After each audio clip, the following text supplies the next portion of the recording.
May parang kubo. Ay, kampo.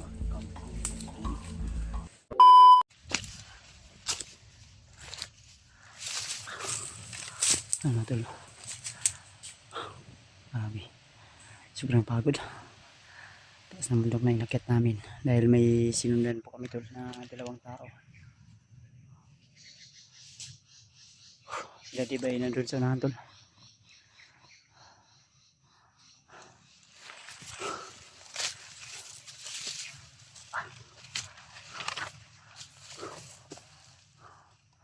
Asa na palong, Deb? Itong sundan na to. Itong sundan natin ba?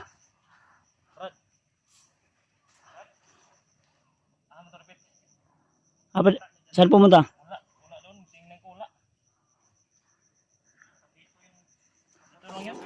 Asa?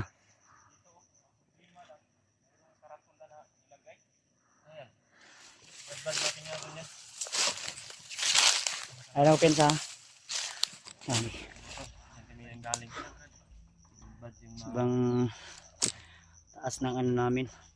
Inakyat namin na bundok mga to. May sinundan kami na dalawang tao. Ang problema ay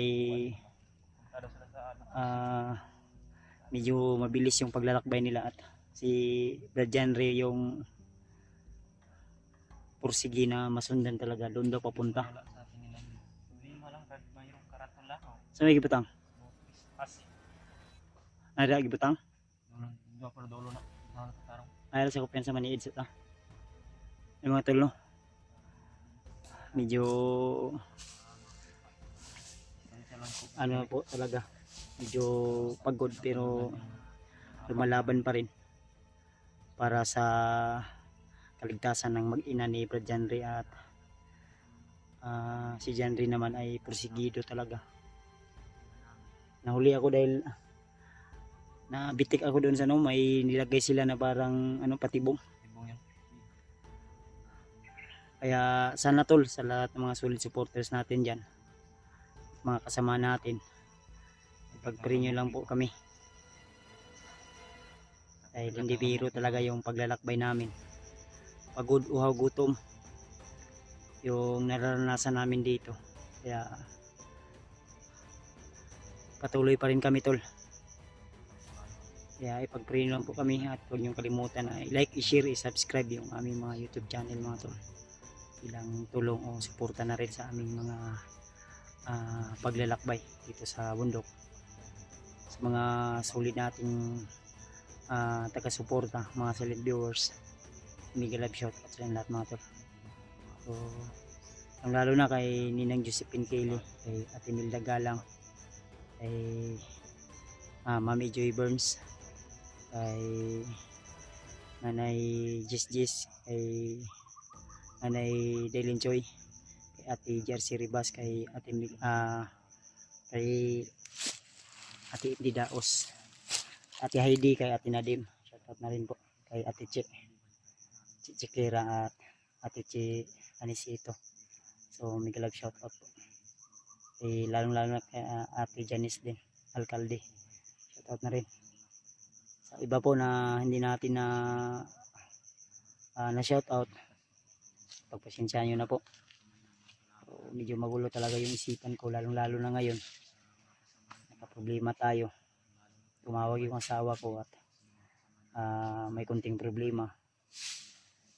So, kaya medyo nag-alala din ako dun sa bahay. Kaya laban lang. Kahit na may mga pagsubok, problema na personal natin mga problema ay laban pa rin tayo para lang sa kaligtasan ng iba nating kasamahan. So saan nyo tol na sa aming misyon na ito hindi kami bababa hanggat hindi namin maliligtas yung mag-ina ni Brad Janre, asawa at anak. So nasabi pala ni Brad Janre tol, ano sa itong birthday sa imong anak Brad? December 5. Kailangan hindi pa December 5 o December makukuha na natin yung anak mo ba? at yung asawa mo. Malapit na rin yung ano. Sa anak ko, December 15. Sa anak mo, December 5. Kasi edad na nga sila ni Juno, Brad. 10 araw Mao lang gani. yung pagitan. 10 araw yung pagitan tol ng Naalala ko yung asawa ko na buntis. Kailangan na yung mga prenatal mo. so talagang kailangan naming magpursige na makukuha talaga yung asawa at anak ni Brad Janry dahil malapit na rin yung kaarawan, no? So asahan nyo tol at ipag-pray natin sa ating mahal na Panginoon na magtagumpay po kami sa aming misyon na ito at naway gabayan tayo lagi. At nagpapasalamat tayo kay Lulu Ambo dahil sa kanyang tulong at palaging paggabay sa amin, mga advice. So malaking tulong po yun. Kaya kami po talaga ay nagpapasalamat.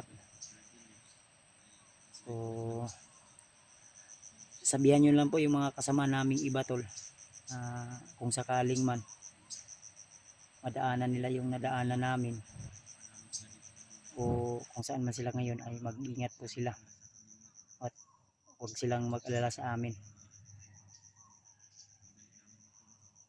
dahil target namin talaga yung asawa at anak ni Brad Janry na makuha po talaga ngayong taon na ito para okay na o masaya na yung masarap kasi buo yung pamilya talaga tol kagaya kay Brad Dib na natulungan natin noon sobrang saya napaka sarap isipin na mayroon tayong taong natulungan na tayo yung naging daan na nabuo yung pamilya nila o pamilya ni Brad Jan, ni Dib.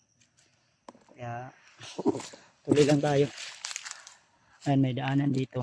Pero ang sabi ni Brad Janry, dito daw yun huling tingin niya dito. Ang problema may ano siya nagabutang da Brad? Ha? Pasin. Dire? Dito na kita ni Brad ng lasa. Dire sila nagkuhan? Relax? Pagkuhan, kumandyan akong ikan. Galing kanina sa damuhan. Ang problema na yun na trespassing, no? Wala bigla sa paningin ko pero dito yung dumaan. Trespassing. Ay, talagang bawal dito, Brad. Hindi tayo pwede dadaan dito. Ano bang palatandaan dito na? No trespassing. Ngayon man. Hindi pwede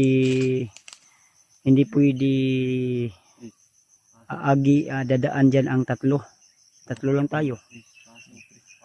Trespassing. Hindi pwede dadaan ang tatlong tao.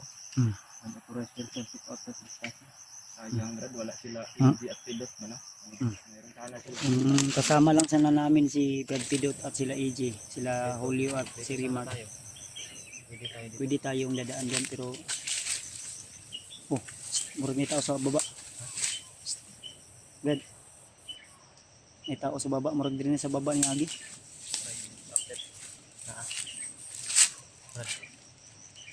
Murag may tao sa baba, nagkanahas man. Wala po to ni Agi, diri sila duha man to. Dito yung bumihas yan ang daan mo. Asa diri? Hindi rin pwede dito dahil babalik sila. Yan siguro. Malaman naman natin yung ipan. Pag dumaan. Ayan natin dito. Sabi ko sila dumaan. Ano yun? Saan na? Murag na ni Agi diri. Na ako nabatian lagi sa buba lagi. Maka dito. Ay na Agi diri oh. Bago pa. May mga happy ng damo.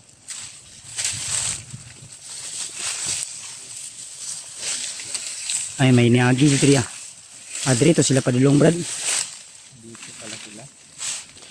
Hindi sila dumaan doon kasi dalawa lang yun sila. Dalawa yun sila. Ikulang sila eh. Tayo, di din tayo Kulang pwede nga tayo dahil na tatlo tatlo tayo. Di din tayo pwede. Koreksyon niyo po mga tolo sa amin kung tama ba yung salita namin. Oh. Tama ba yung pananaw. Paki-comment lang po tol kung tama ba yung pagkaintindi namin sa no trespassing kasi Pagkakaintindi namin sa no trespassing mga tol, bawal dadaan yung 3 tao. Kung 4, pwede siguro. pwede. Yung dalawa kanina na sundan natin, Hindi rin sila dumaan. hindi rin yun dumaan dahil dalawa lang sila. So, meaning to say, Mga bright din yung kanan. dito yun sila dumaan. May daan eh, may ano, Brad, sundan tani. Hmm? nakakakuan na sila kung hinintay sana nila tayo. Pwede tayo, 5 tayo. 5 na tayo. 5 na tayo. Diyan na sana tayo nadaan. Oh. Hindi na tayo dito sa sobrang damuhan ba.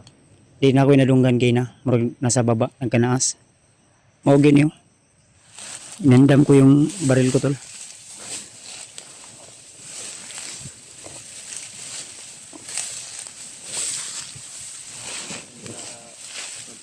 Ay, turo. Ay, nasa baba. Dito sana sila. Na? Doon sila sa baba na. Nagid eh, turo. Oh, nandunggan yung tingog. Sa baba yun eh. Mau yun yung agit nila ro. Muna akong gaingon niya. Huwag tayong magbensa. Turo. Dito palulong. Mga boses nila. Hanap man yun. Di makon kayo. Maraming damo. Sa lipdan na. Tapos naka-team sila. Sa lipdan na bro. Sa baba. Susundan natin pa rin to.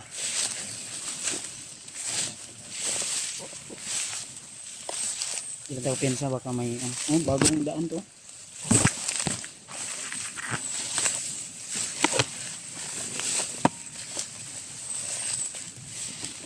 So pababa. Uy. Murag hawan to dapit sa unahan lagi. May tinatago pala silang kuan dito na. So man eh. Kampo. Murag maghawan.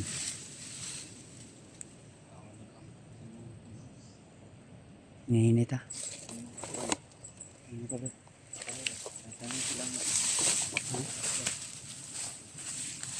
Ano ko pensa? Baka nandito yung asawa at anak mo, Brad. Dahil ayon sa ating ano na usapan nila, papunta dito sila sa office yung sa ano yung pilihan niya bata babae. Huwag lang tayo talagang sure. Danlog oh.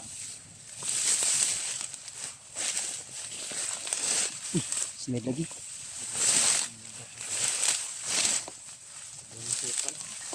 Sukal. Hindi lang bandido yung kalaban natin dito, pati ahas.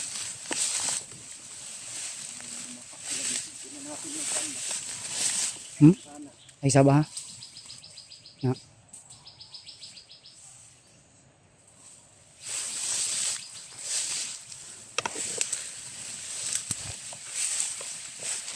Yung mga boses natin.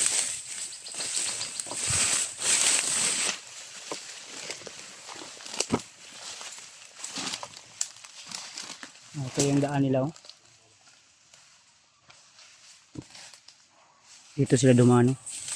Bago pa masyado ba.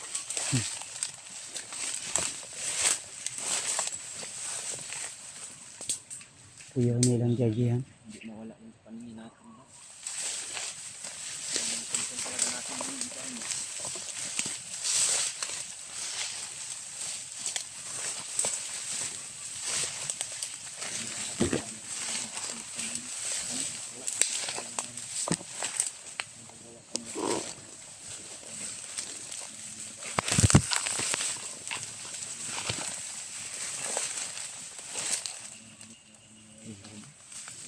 Hawa naman rin. Hawa na. Hindi.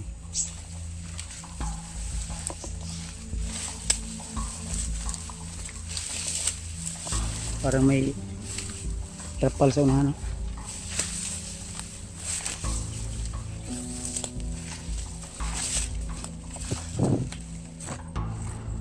Ini tao sa unahan. Naabrat. Ito, may tao sa payag. Parang kubo. Ay, kampo.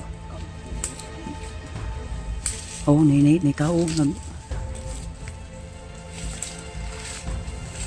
Agoy.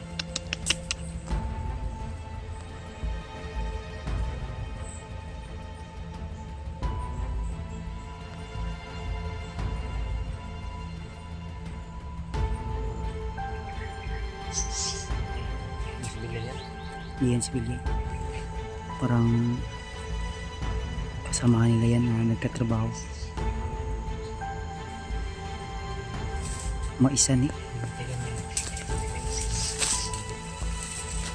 May bandito yung banda. Tapos may dalawang ano.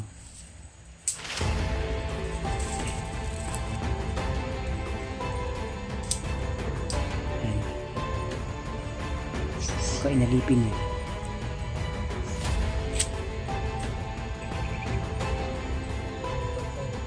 Hindi, kasamahan niya. Hindi yan ano. Huwag lang kupensahan. May mga armas yan. Wala kupensahan. Baka pakulo nila yan. Yung naghihinlo dyan. Ano yan ng damo. May mga armas yan.